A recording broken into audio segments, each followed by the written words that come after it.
video 3 for Public Relations, Chapter 18. And this last section is going to talk about how to make sure that your news releases get seen, that they get picked up by journalists, but that they also reach their intended audience if you're, say, putting it online or putting it on the web or putting it on social media. So, how are you going to succeed in getting your message across? Well, especially if you're writing for news professionals, for journalists in TV, radio, or print, there's kind of 4 areas that if you focus on, you should be able to get your piece at least in front of their eyes. So I'm going to go into them in a little bit more depth, but just as an overview, know what the news is and know how to write it. This is part of why PR professionals will take a journalism course. Know the newsroom, know the people, and know the media.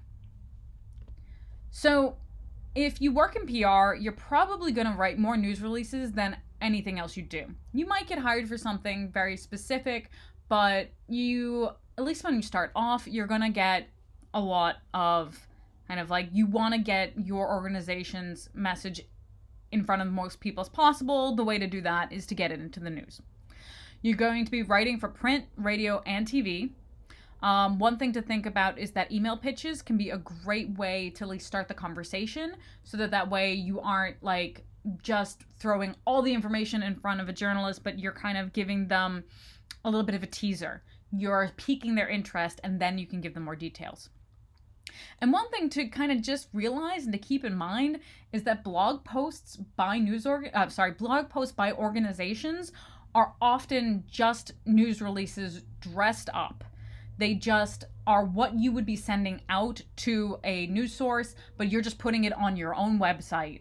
You're just writing the story you want the journalist to write, and then you're putting it out there. So in a way, a lot of what PR professionals are doing for internal audiences as well as for external audiences on your own website, you're writing the news release. So you're kind of writing it with multiple audiences. And if you work in journalism, news releases are going to be your main contact with public relations professionals.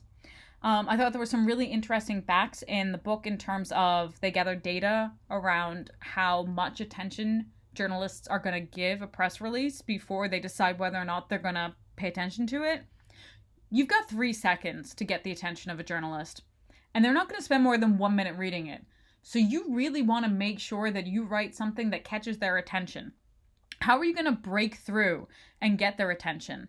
And in fact, 79% of journalists who were surveyed said that a good subject line gets them to open the news release. They may not even look at your news release if you don't get them with a catchy headline. So interestingly, you are going to use a journalist's tricks against them in order to get them to read your news release. It's an interesting turnabout.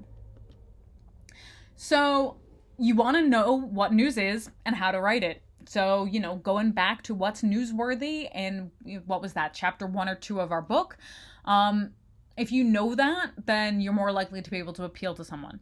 You want to give the journalist something that is going to be usable as quickly and easily as possible. So no AP style. Correct spelling, usage, and grammar are going to be essential. You want to write in the inverted pyramid if you're giving it to a print journalist. The more work you can do for a journalist, the more likely they're going to be able to run it, and it's going to make you more credible. If you don't take the time to understand the style that they're going to need to use, why should they take the time to read what you've written? If they're going to have to spend a ton of time and effort in order to make what you're giving them usable, why should they bother using it? In fact, you're just maybe giving them ammo to use something against you. So make sure that you appeal to the journalist as much as possible. And if you're a journalist, you then realize that this person has spent some time and effort actually caring about the work you do, you're more likely to trust what they have to say. Again, knowing the structure and operation of the newsrooms that you're sending things out to is critical. For a journalist, they're working on a really tight deadline. If you're a PR professional and you don't respect their deadlines, not only are you not going to get your message out, but they're more likely to be resistant to anything you have to say in the future and more likely to kind of dig up dirt against you because you've just earned their ire. Learn the ins and outs of the places you want to work with. So that might be your local news. And again, a lot of times you'll be working with both local and national, but also things like trade publications. Are there places that matter to your organization? Even if you're not currently working with them, if you want to work with them, find out about them. Because the more you can find out about them, the more likely you are to appeal to them, and then the more likely they are to pay attention to what you have to say. Also, remember that a story is going to get written with or without you, so make yourself available if you are someone who works in communications for an organization. If there's a journalist and they're writing a story about your organization and they reach out to you for comment, if you don't get back to them, they still have a deadline. They still need to write their story, so they're just going to do it without your side of the story. So if you make yourself available, the more likely you are to be able to achieve those communication goals and aims of your organization. Just a quick sidebar, 8 news releases that tend to get used, things that tend to get picked up. So if you kind of appeal to any of these, the more likely you are to get across someone's desk and to get in front of their eyes. If you've got a new product or a new project, again, that's newsworthy.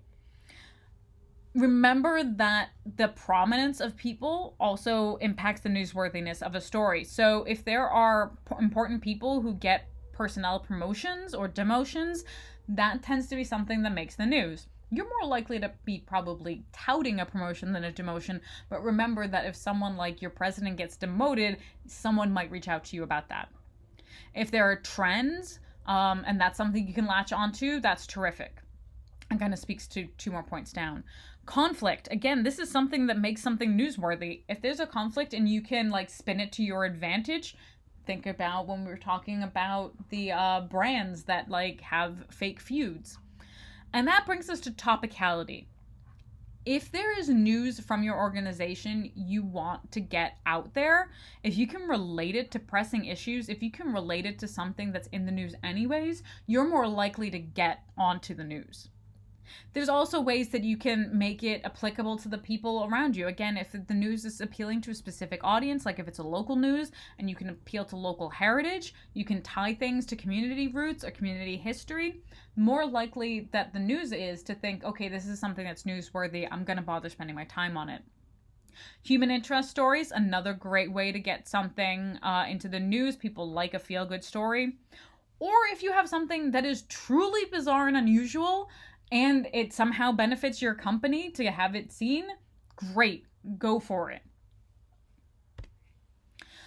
Another way to make sure that you get your piece in front of the right eyes is to know the people in the media and their jobs. So make contacts and send releases to specific people. Know who works on the beat of those places that you want to get your stuff in front of. Address them by name. Don't just send it to the editor. And if you are going to send it to the editor, make it the editor of a specific beat. Don't just send it to the general editor. You're going to make them annoyed. And they're just going to throw it away because they've got too much to sift through. If you know people's interests and can appeal to those interests, they are far more likely to look at what you have to say and to care about what you have to say. You want to help reporters write good stories, and that's going to build you good relationships with those reporters. Again, know the medium. Know which media you're writing for. Again, overall, inverted pyramid, because of the structure of it, will be great, but don't send an identical message to TV and radio as you do to a newspaper. The people in TV and radio are going to have to work harder to get that into something they can use, so make sure that you appeal to who you're writing to. If your medium is visual, don't just send text, send them images they can use. If it's something like TV, send them clips. Remember that some of these publications are going to use your press release verbatim. This is also why grammar matters. If you have a misspelling and then they put that out there, well, one, it's going to draw attention to the fact that they're using your press release, and that's going to look bad for both you and the news publication, but it's also not going to make you look great. We've got video news releases. Those are going to go out to TV stations. I'm going to talk about VNRs in the next slide, but a lot of them aren't going to edit what you send them. They're not going to edit your audio or your video. So you want to make sure that things are good to go when you send them. Kind of spend the time on your end. Again, the more time you can spend and the less time they can spend, the more likely they are to run it. And just as a, word of warning, again, there are ethical considerations around video news releases and the use of influencers and sending things out to people, and whether or not people disclose that this information has come from the public relations of an organization versus being original reporting or people's kind of unsolicited feedback. So again, knowing how to distribute. So news releases, text news releases, maybe sometimes with images, those go out to newspapers. If you are going out to TV, you're going to send them a VNR. So VNR is a video news release, and it's basically a package where at times you're going to have context. You're going to, probably have some text, white text on black background, kind of giving some context. You might actually write some copy for a voiceover. Sometimes you as a public relations person might actually kind of deliver that voiceover almost as if you are a reporter. And the other thing you're going to want to include are some video clips, some B-rolls, some video like that the voiceover will go on top of, as well as some interview clips. And sometimes, again, these will go out just as if they are a news story. They will just cut it together and they'll just put it out there. So that's a thing to know. Online, you need to have multiple presences for different people. And again, you want to be making sure that you're aware of the audience you're talking to. So you've got social media. Then that's going to be different than what you present on your own website. And remembering that on your own website, you might basically just be repackaging those news releases.